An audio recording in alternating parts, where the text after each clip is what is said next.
오늘은 새해 또 하나님 축복 속에 새로운 한 해를 시작합니다. 특별히 지혜로운 삶의 시작이라는 주제를 가지고 같이 말씀을 나누도록 하겠습니다. 현대인들의 삶을 보면은 요즘에 과학 굉장히 발달했지요. 인터넷, 스마트폰 이래가지고요. 사람들이 아주 똑똑해졌습니다. 굉장히 똑똑해요.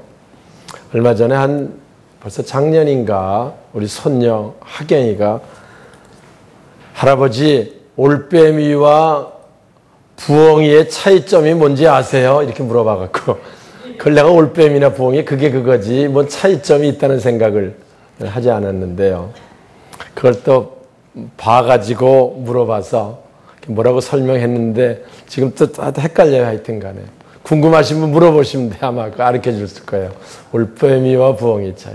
무슨 얘기를 하려고 그러냐 하면은 요즘 스마트폰으로 사람들이 굉장히 똑똑해졌습니다. 어린아이까지도 똑똑해요. 어른들도 필요한 거, 궁금한 거 다 알아볼 수 있어요. 이렇게 편리한 삶 속에 사는데 그럼 우리의 삶이 그만큼 행복해졌느냐? 편리한 것만큼 우리 삶이 풍족하고 윤택하고 평안하고 행복하냐? 꼭 그렇다고 말하기는 어려운 가운데 우리가 있게 되는 거지요. 오늘 그 얘기를 좀 하려고 합니다. 왜 그런 문제가 생기느냐?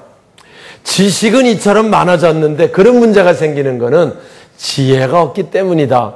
저희가 새벽에 잠언을 읽고 있는데요. 잠언에 그 얘기를 합니다. 잠언은 우리가 아는 대로 지혜의 책이거든요. 그래서 우리가 지식은 요즘 인터넷 통해서 필요한 거 전부 알아볼 수 있어요.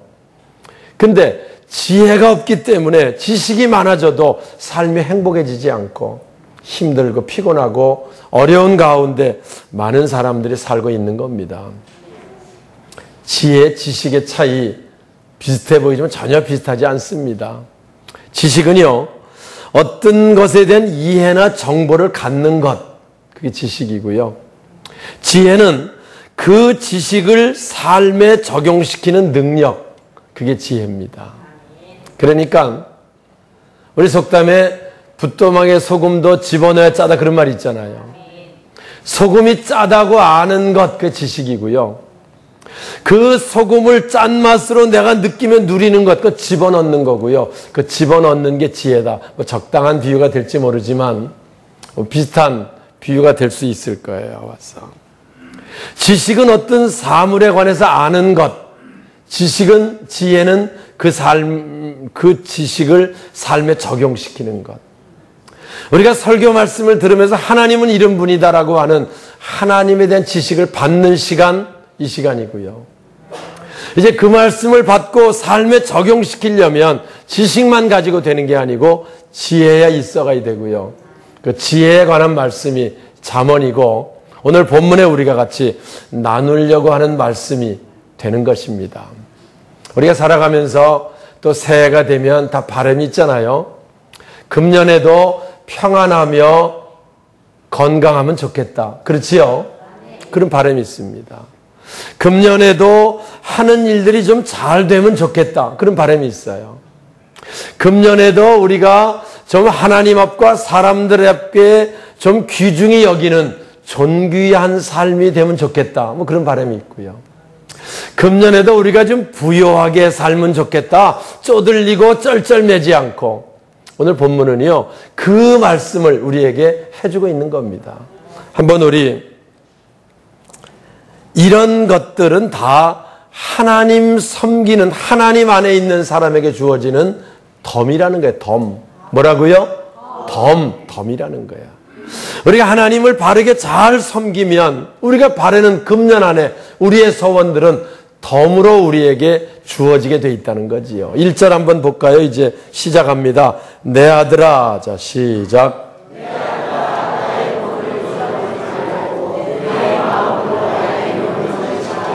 내 아들아 나의 법을 잊어버리지 말고 내 마음으로 나의 명령을 지켜라. 이건 늘 듣는 말씀입니다. 그렇게 하면 그게 바로 약속이 그 다음에 붙지요. 2절 그리하면 시작.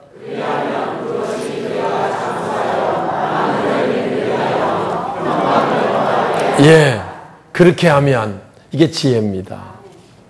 하나님 말씀해 주시고요. 이 말씀 이렇게 하면 하나님께서 너에게 장수와 평강을 더하시겠다 라고 하는 하나님의 약속이고요.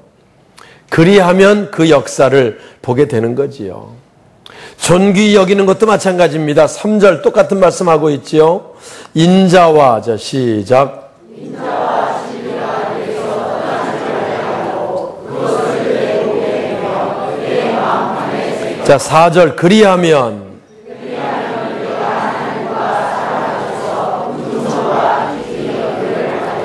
네, 우리가 신앙생활하면서 하나님 앞에서 귀중히 여기면 이것처럼 영광스러운 일이 어디 있어요? 그런데 우리가 하나님 앞에서도 귀중히 여기지만 사람들로부터도 존귀하게 여김을 받으면 이것처럼 좋은 일이 어디 있어요? 이 모든 것들은 하나님이 주시는 것인데 하나님께서는 늘 인자와 진리가 내게서 떠나지 않게 하면 하나님께서 그런 삶을 너에게 덤으로 주시겠다고 약속하고 있는 거지요. 맞아. 우리가 2016년 새롭게 시작합니다. 우리 금년 한 해가 형통할 수 있기를 주님의 이름으로 축원합니다. 금년 여러분 일들이 잘 되시길 다시 한번 주의 이름으로 축원합니다. 그 잘 되는 법도 여기 말씀하지요. 6절입니다. 너는 자 시작.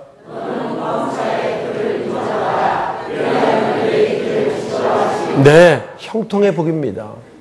우리가 금년 시작하며 금년 우리에게 어떻게 전개될지는 아무도 모릅니다. 재작년에 우리가 전혀 예측하지 못했던 세월호 사건 때문에 온 나라가 들썩들썩 거렸지 않았어요? 누가 예측했습니까? 작년엔 전혀 알지도 못하던 전염병 메르스 때문에 또 우리가 얼마나 나라가 불안과 두려움에 떨며 한 해를 지냈습니다. 또 금년에 어떤 문제가 생길런지 모릅니다. 아무도. 우리 다 시작하는 겁니다. 이제. 하지만 어떤 환경 어떤 문제가 있어도 하나님이 우리 길을 지도하시면 할렐루야 지도하시면 형통한 한 해가 될 줄 믿습니다. 그런데 하나님이 내 길을 지도하려면 어떻게 해야 되느냐? 너는 범사의 그를 인정하라. 범사의 하나님을 인정해라. 그리하면 내 길을 지도하시리라. 할렐루야. 요셉이 그 대표적인 사람입니다. 요셉은 형들의 시기로 우리가 아는 대로 애굽의 노예로 팔려갑니다. 다른 나라 노예로 팔려갔으니 그 삶이 얼마나 힘들고 어려웠겠어요. 그러나 요셉은 어떤 환경이든지 하나님 내 길을 인도하신다. 요셉의 믿음이었었고요. 흔들리지 않는 요셉의 삶이었습니다. 하나님께서 내 길을 인도하신다. 성실하게 일했습니다. 그래서 보디발 주인에게 인정을 받아가지고 이제 살만하게 안정화됐는데 이번엔 또 보디발의 아내 유혹 사건이 있었고요. 그거 뿌리치는 것 때문에 파렴치범으로 몰려서 감옥까지 들어갑니다. 아마 요셉이 감옥 가고 싶은 생각은 없었을 거예요. 누가 가고 싶겠습니까? 그러나 하나님께서 내 길을 인도하신다. 내가 이런 어려움이 있어도 하나님은 나를 가장 아름다운 길로 인도하실 것이다. 할렐루야. 그게 요셉의 믿음이었습니다. 환경이 어떻든지 상관없이 하나님은 나를 아름다운 길로 인도하신다. 오늘 우리가 2016년 시작하면서 하나님은 우리를 이처럼 아름다운 길로 인도하신다 라고 하는 믿음으로 우리가 시작하고 하나님을 범사에 인정할 수 있으면 그분이 저와 여러분의 길을 인도해 주실 줄 믿습니다. 결국 요셉은 감옥에 가는 사건으로 말미암아 애굽의 총리가 되는 금이 환영하는 그 사건 우리가 잘 알고 있는 내용입니다. 여기 보디발의 집에가 종살이 할 때도요. 그 요셉이 얼마나 하나님을 인정하고 살았는지요. 창세기 39장 3절 보면 그 주인이 히브리 노예 한 사람 사왔는데 하나님이 저와 함께 하는 걸 보았다는 거예요. 하나님이 요셉을 형통케 하시는 것을 보았다라고 기록하고 있습니다. 금년 한 해 하나님이 우리와 함께 하셔서 하나님이 우리 길을 지도하시는 삶이 보여질 수 있는 이방인들에게 보여질 수 있는 금년 한 해가 되시길 주님의 이름으로 축원합니다. 형통입니다. 형통의 복도요. 그냥 우리가 아멘으로 주어지는 게 아니고 우리 삶 범사에 하나님을 인정하면 하나님께서 우리 길을 지도하실 것이고요. 지도하실 때 덤으로 얻어지는 게 형통이라는 축복으로 나타나게 되는 거지요. 부여의 복도 마찬가지입니다. 9절 볼까요? 우리 주보에 있습니다. 내 재물과 시작. 내 재물과 내 소산물의 정 이룬 열매로 10절.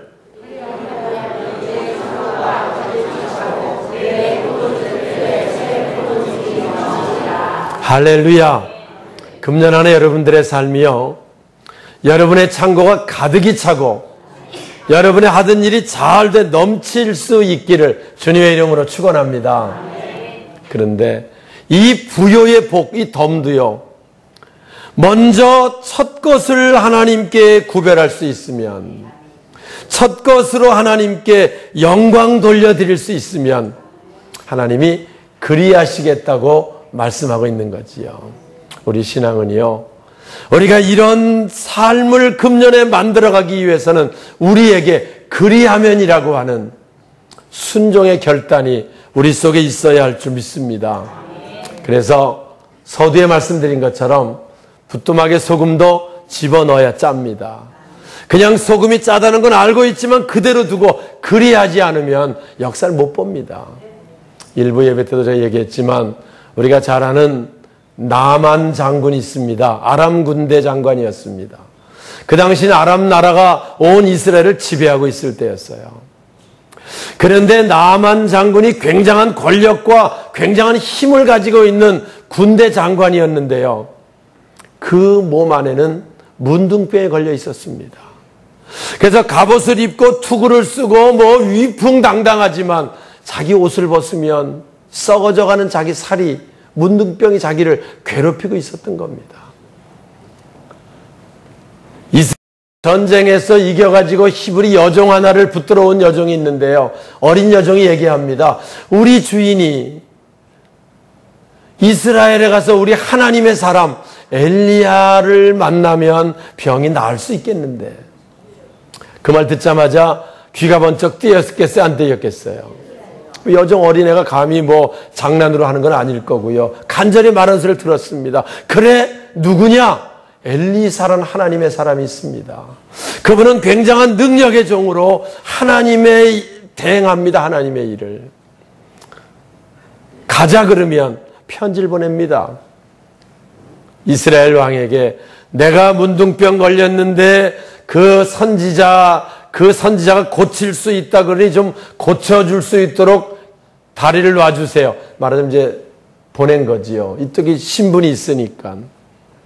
그러니까 이스라엘 왕이 걱정이 돼가지고 우리를 쳐들어올 빌미를 잡으려고 하나 보다 할 때 엘리사가 얘기합니다. 보내세요. 고쳐주면 될 거 아닙니까? 하나님이 하시는데 뭐가 어렵겠습니까? 그래서 이제 나만 장군이 보물을 싸가지고 군대를 데리고 호위병 데리고 위풍당당하게 엘리사 집에까지 옵니다. 그리고 와서 이제 집 도착하자마자 엘리사가 나와보지도 않고요, 요단강 물에가 7번 씻고 가라 해라, 그러면 날 테니까 이렇게 종을 시켜서 얘기하는 거예요. 그 말을 듣는 순간 나아만이 화가 났다고 성경 기록해요. 왜 화가 납니까? 예? 그렇지요. 내 생각에는 어때요? 내가 신분이 되는 사람인데, 내가 이 큰 나라의 군대 장관인데, 그러면 와서 아이고 얼마나 고생하셨습니까? 먼 길에 얼마나 힘드십니까? 이렇게 해야 되잖아. 어디 좀 봅시다. 아이고 고생했고 이렇게 해야 되잖아요. 나와보지도 않고 요단강 7번 씻으라? 가자! 기분 나쁘다. 날 무시하다니. 우리 아람 나라에 요단강보다 좋은 강들이 얼마나 많은지 아느냐. 돌아갑니다. 화가 나서. 그때 따라왔던 여종이 얘기합니다. 주인이시여, 하나님의 사람이 더 어려운 걸 말해도 장군님은 하셔야 되지 않겠습니까? 여기 온 이유가 뭡니까? 병 고치러 왔으면 더 어려운 걸 해도 해야 될 판인데 요단강물이 7번 씻는 건 관두고 제주를 100번 떼굴도 굴르라 그래도 굴러야 될 판인데 왜 그걸 못하십니까? 그때 남한 장군이 가던 길을 멈추고 깨닫습니다. 내 생각에 맞지 않아서 내 생각대로 안 된다고 그래서 내가 그냥 갈 뻔했다. 여기까지 온 건 하나님 은혜를 입으려고 왔는데 하나님의 사람 말이 어려운 것도 아닌데 내가 왜 그냥 가냐? 돌아가자. 그래서 요단강으로 향합니다. 거기서 목욕하기 위해서 옷을 벗습니다. 사람들 아마 쫓아온 사람도 우리 장군이 이런 사람인지 몰랐을 거예요. 와서 왜 툭을 입고 쓰고 있으면 뭐 굉장한 권력자로만 보이잖아요. 다 벗어내니까 어떻습니까? 살이 썩어져가는 문둥병 환자였습니다. 그리고 나서 힘없이 요단강에 들어가 씻고 나옵니다. 한 번 갔다 나옵니다. 2번 갔다 나옵니다. 3번 갔다 나옵니다. 7번째 갔다 나올 때 성경은 기록합니다. 하나님의 사람 말대로 그리하였더니 어린아이 살같이 깨끗하여 진지라. 할렐루야. 하나님의 역사를 보는 거지요. 만약에 내 생각에 날 무시했던 내가 누군지 아냐 이래서 아람나라 돌아갔다고 치면은요, 그는 일평생 문둥병 고통 가운데 살다가 죽었을 겁니다. 그러나 그 돌이키고 말씀 듣고 깨달아서 하나님의 사람 말대로 그리하면 그리하였더니 하나님께서 새로운 시작, 새로운 삶을 열어주시게 된 줄 믿습니다. 지식이라고 하는 거는요, 하나님 말씀을 듣는 게 지식입니다. 하나님은 이런 분이다. 하나님은 문둥병 고칠 수 있는 분이다. 하나님 뭐든지 하실 수 아는 게 지식입니다. 이제 그분이 이렇게 하라 그러면 이렇게 하고요. 저렇게 하라면 저렇게 할 때 그게 바로 지혜고요. 그리하면이고 그리하면의 역사 나타나게 되는 줄 믿습니다. 사실 하나님이 이런 분이라는 건 누구나 알고 있습니다. 우리에게 어떤 문제가 있든지 하나님 우리를 부욕해 하시려고 하면 부욕해 하실 수 있는 분입니다. 존귀하게 세우시려면 존귀하게 세울 수 있는 분입니다. 예? 무슨 질병 낫게 하시려면 낫게 하실 수 있는 분입니다. 근데 그분께 우리를 맡기지 못해서 내 생각이 항상 앞서서 하마터면 남한 장군처럼 고향으로 돌아가 버리는, 말씀은 듣긴 듣지만 그리하면이 따르지 못하는 그런 삶을 사는 그리스도인들 많이 보고요. 그래서 삶이 믿는다 그러지만 힘들고 어렵고 쩔쩔매며 살게 되는 것입니다. 오늘 말씀을 통해서 지혜로운 삶의 시작은 무엇입니까? 한 주일에 하나님 말씀이 들려지면 그 말씀대로 그리하면의 역사가 내 삶을 통해 나타나고, 그래서 하나님께서 치료하실 분 치료하시고, 존귀하게 세우실 분 세우시고, 부요하게 하실 분 부요하게 하시고, 새롭게 하실 분 새롭게 하시는 이 하나님의 놀라운 역사가 금년 여러분 속에 넘쳐날 수 있기를 주님의 이름으로 축원합니다. 우리가 바라는 것, 장수 바라고 다 그렇게 하길 원합니다. 또 건강해야 합니다. 우리들 금년 안에 주를 위해 일하려면 부요해야 합니다. 우리 아름다운 계획들이 있습니다. 금년 우리 하는 일이 형통해야 합니다. 자꾸 하는 게 막히고 안 되면 우리 힘들고 어렵잖아요. 하나님과 사람 앞에 존귀 여김을 받을 수 있어야 됩니다. 그리하면 기억하시고요. 삶의 지혜를 통해 52주 하나님 섬기며 주일을 성수하며 주님 주시는 말씀 한 주 동안 품고 그리하면 하나님께 이 모든 것들 덤으로 우리에게 주셔서 우리의 삶을 통해 영광 거두시고 하나님의 아름다운 뜻을 이루어드리는 저와 여러분 될 수 있을 줄 믿습니다. 금년 안에 지혜로운 삶이 새롭게 시작되는 우리 모두가 되시길 주님의 이름으로 축원합니다.